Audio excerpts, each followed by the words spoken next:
Welcome to DaAi Headlines. I'm Wendy Chen. Thank you for joining us. Coming up in today's top stories, to prevent contracting the H7N9 bird flu, doctors suggest all to eat cooked eggs instead of raw ones. In Lesotho, a local volunteer, Letebele Makotu, set aside the tragic loss of his wife to complete a home visitation before returning home. And we meet Annie from Vietnam, who is the star of the Xin Li-made Taiwanese opera troupe in DaAi.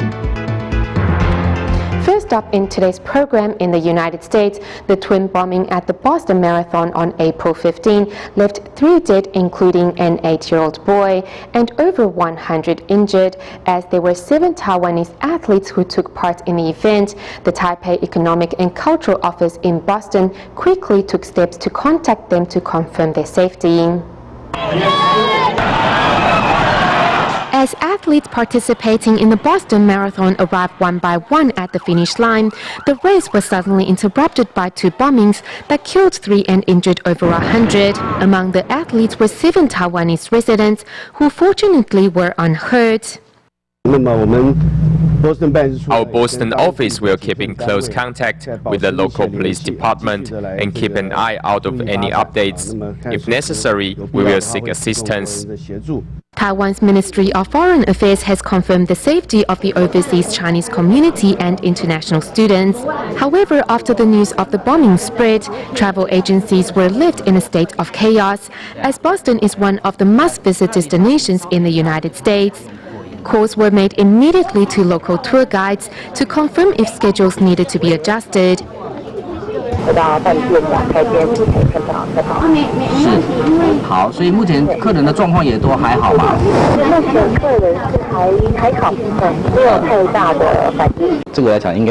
Boston bombing is a one-off event. With the tours on the East Coast of the United States, the Boston stop is quite popular. So taking that into consideration, we won't be changing the schedule for now.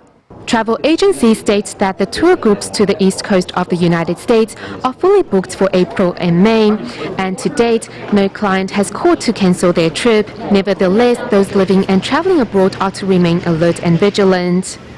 Many probably think that raw eggs are more nutritious than cooked ones. However, doctors confirm that more protein can be absorbed in cooked eggs than from raw ones. In addition, bacteria which can easily find its way into human body are often found in raw eggs, increasing the chances of coming into contact with bird flus. Here's more. Raw eggs, dare you try? I only use it with my sauce for hot pot. No, I don't. Uncooked eggs contain more bacteria. It's quite scary because the H7N9 situation is quite severe. It is a well-known fact that uncooked eggs carry a lot of bacteria, yet many people still eat food products made with uncooked eggs. I use raw eggs in my egg honey juice. I know mayonnaise is made from raw eggs. Traditional homemade mayonnaise is made from raw egg yolks. Juice topped with raw egg becomes an egg honey juice.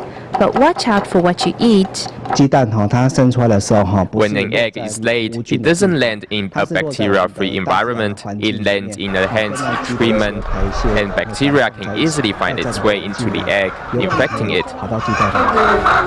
The bacteria found in raw eggs include Salmonella, Listeria, Staphylococcus aureus, P. aeruginosa, and E. coli. Some might even carry avian influenza virus strains. Also, another misconception is that eating raw eggs is more nutritious. Raw eggs actually prevent the human body from absorbing their protein. Humans absorb nearly 90% of the protein in cooked eggs, but only about 20 to 30% of the protein in raw eggs. Cooked eggs are high in protein and nutrients and are risk-free from bacteria. In light of the H7N9 epidemic, doctors caution members of the public to cook eggs at a temperature of 100 degrees Celsius for the safety of our health. In Taiwan, as elderly people are more vulnerable to infections, a health checkup was organized at the adult daycare center inside the Hualien Tzu Chi Hospital, where senior residents were able to receive an update of their health status in one go.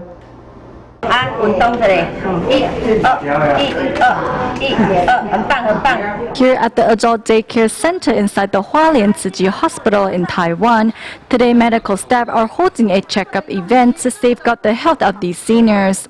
These seniors, especially those that suffer from dementia, don't know how to express their thoughts, such as they are not feeling well. We are taking this chance to organize health checks for all the seniors at the Adult Daycare Center. This way, they don't have to wait for their family members to take them. Other than taking blood tests and blood pressure measurements for the seniors, general practitioners are also on site to give them thorough checkups. I'm here for a health check and take a blood test. I can't eat anything before taking the examination. I need to wait until all the tests are done.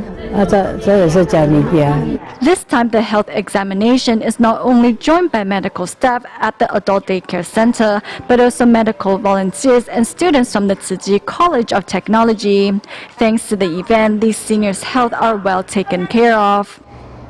Tzu Chi's team of medical staff regularly works with the Department of Labor in Taipei to provide free clinics for foreign workers.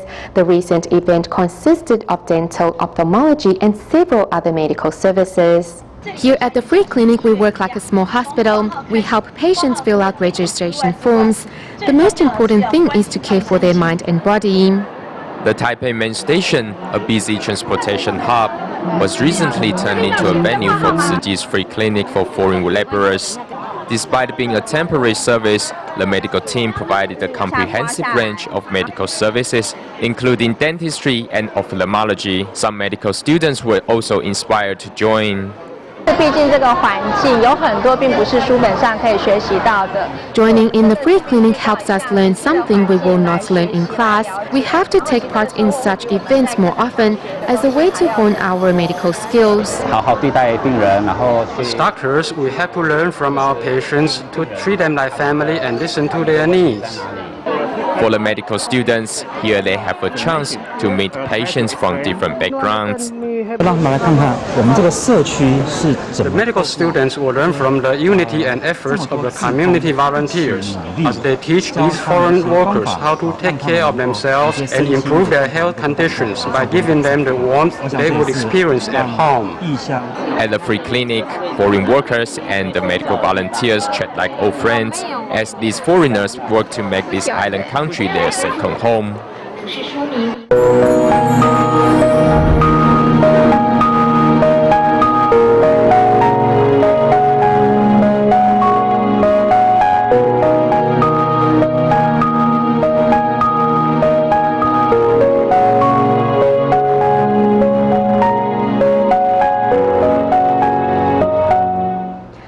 This month, Tzu Chi volunteers in Lesotho traveled to a community in Maseru to visit care recipients there. Among them is Letebele Mkotu, who received news that his wife had passed away from a heart attack earlier that morning. Although bereaved with grief and sorrow, Mkotu nevertheless assisted his fellow volunteers in finishing the home visitations before heading home. Bringing joy and care to Tzu Chi care recipient Grandma Malera, local Lesotho Tzu Chi volunteer Letebele Mkotu temporarily set aside his sorrows after receiving the news of his wife's passing while on the way to conduct home visitations. However, whether it is helping sort out minor car trouble or distributing aid supplies to care recipients, Mkotu nevertheless gave it his all. It was only after the home visitations were completed that he returned home. I'm very grateful that my fellow Tzu Chi volunteers came home with me and provided me with condolence cash. I'm truly grateful. Amitofo. I say thank you very much. Devoting himself to serving the greater good, Mkotu cherishes each opportunity helping those less fortunate, transforming the love for his wife into selfless great love. A recent participant at a Tzu Chi introductory seminar, Xie Mingxing, who works in the air freight business in Cambodia, was deeply moved by Tzu Chi's work worldwide and thus decided to pay for the cost of sending 5,000 Tzu Chi monthly magazines to his country. To get these magazines ready, Tzu Chi volunteers in Suanghe first came together to clean and package them. As these recycled Tzu monthly magazines are transported to the Shuanghe Jingsi Hall, over 30 volunteers arrive to first check for any damage before wiping the dust off and stacking the magazines together. We are not just wiping the dust, but also cleaning the dirt off. As these 5,000 magazines will soon be heading over to Cambodia, volunteers are mindful of their work. We need to tie the knot at the back because the cover is thicker. If we tie it here, this will be damaged, so the knot must be tied at the back. Brother Xie is in the air freight business, so I hope to call on our volunteers in Shuanghe to collect and pack these magazines to help spread the Dharma in Cambodia. Tzu volunteers ensure that each step of cleaning and packing are done with attentiveness, as these books are filled with wisdom that can purify minds. The magazine is a path to compassion, as well as a stream of endless wisdom. It covers a broad introduction to Buddhism. 很高兴哦，传法到我讲我这世人读无偌济书吼，因为爱月刊吼，传很多月刊出去。 Through sending these magazines to Cambodia, Tzu volunteers also hope to spread the Dharma far and wide.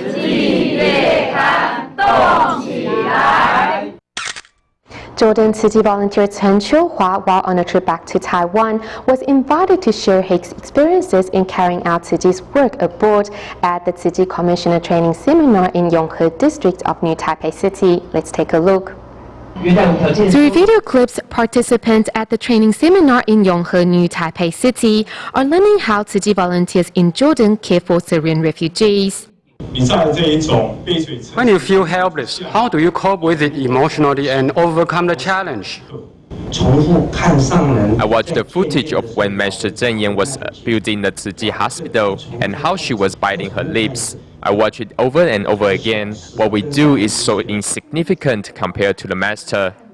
Some were in doubt of how volunteers were able to carry out Tzu's work despite coming from different races and religion. We watch the master's teachings and chant Buddhist scriptures. But what about Islamic sutras? How do you find balance in different religions? We don't have to be a master, but work in united efforts, encourage one another and give compliments. Tzu volunteer Chen Qiuhua was invited to share his experiences with his counterparts in Taiwan. The refugees are all full of hatred because they think that no one treats them well. But because of our attitude, they were moved to tears. They were in tears while they drank water. Chen is always sincere and friendly when helping refugees and remains humble when given compliments.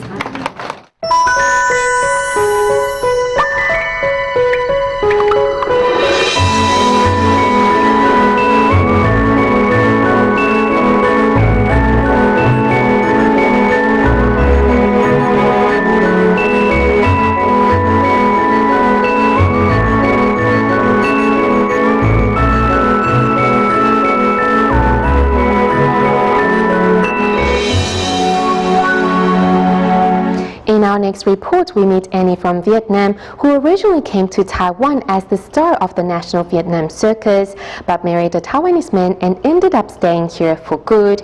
As her husband's family performs traditional opera as a trade, Annie has also taken it upon herself to learn the art. Today, Annie is working with her husband to pass on the fading Taiwanese opera. 阮是越南人女士，来到台湾骗夫妻。千里迢迢伴过海，来到台湾好所在，因缘上苍来安排，彼群共做好比嘛。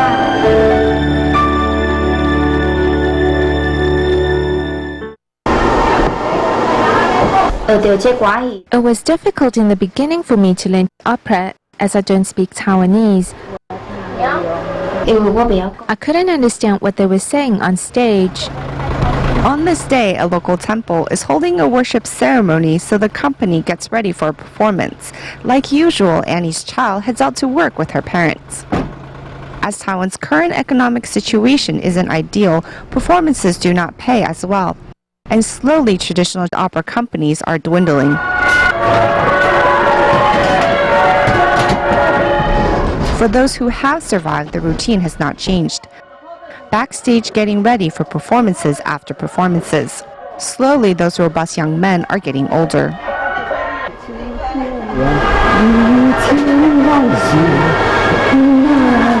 Upon seeing his parents nearing retirement age, Zhang Fangyuan and wife Annie decided to step up to continue the family tradition and pass on the heritage. She works hard at learning opera.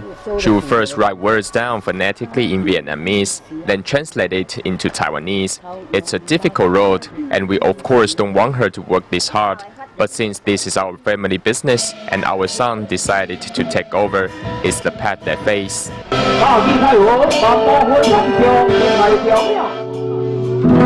When Annie was 17, she was the star of the National Vietnam Circus. The young contortionist came to Taiwan with her company to perform.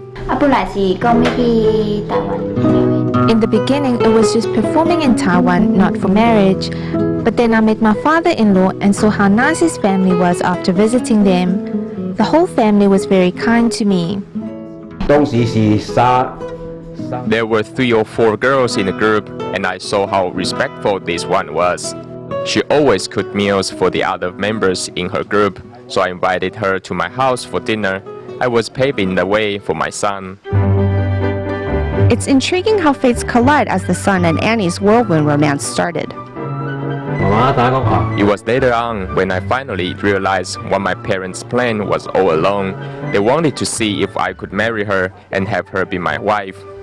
Annie from Hanoi, Vietnam quickly became Miss Zhang of DaAi, Taiwan. She's a hard worker and she's familiar with my family's lifestyle of performing opera. She's mentioned before how being in a circus isn't unlike being in an opera troupe, so she has been able to quickly adapt to our way of life.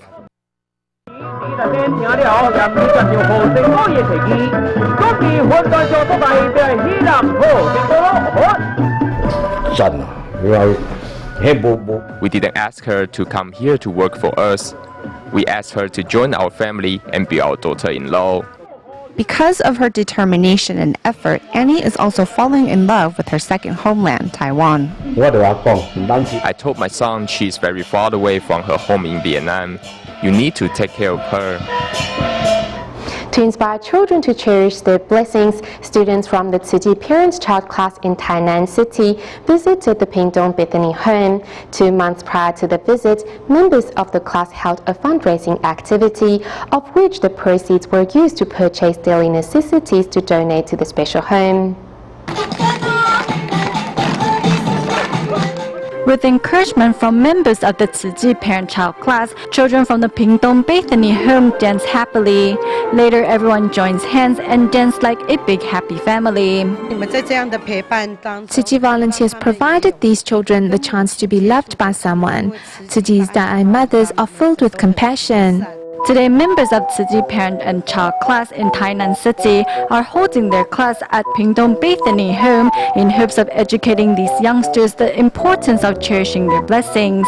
I saw many needy people in the Pingdong Bethany home. Through today's event, my child realized that there are many less fortunate children here, and I think he feels very lucky. We can pass on this concept to these children, and they can influence those around them when they return to school. This time, the group also brought along daily necessities that were purchased with the money fundraised by the parent-child class. Through this visit, these parents and children will go home with a valuable lesson that love is priceless. In Malaysia, starting from April 13th to April 22nd, Tzu Chi volunteers will be holding an exhibition at the Tzu Chi Kuala Lumpur and Selangor chapter to promote environmental concepts. Tzu Chi volunteers thoughtfully created models of a Jingsi hole, an ant and a 6-foot-tall earth with recyclables to encourage members of the public to join their ranks in safeguarding the planet. Let's take a look. This is PVC pipe. It is very light and easy to install. These are iron wires. Using recycled materials and creativity, Tzu Chi volunteers Huang Shichang created a model of an ant to remind everyone that we need to work hand in hand to help those in need. Other volunteers also created a Jingsi hall using paper boxes. In spite of the long working hours and challenges faced during the process, the volunteers say that the hard work was all worthwhile. I want to present the beauty of Tzu Chi to members of the public. That's why we made a model of an ant and a Jingsi hall and presented the concepts of the 8 Noble Paths. It is easier for us to explain Tzu Chi's philosophy when we have these objects in front of us. To remind everyone of the importance of safeguarding our planet, volunteers thoughtfully created a model of the Earth by using recycled bottles. Before cutting the bottles into different shapes, volunteers first had to clean the bottles thoroughly with water. Under the skillful hands of the volunteers, a replica of the Earth soon appears.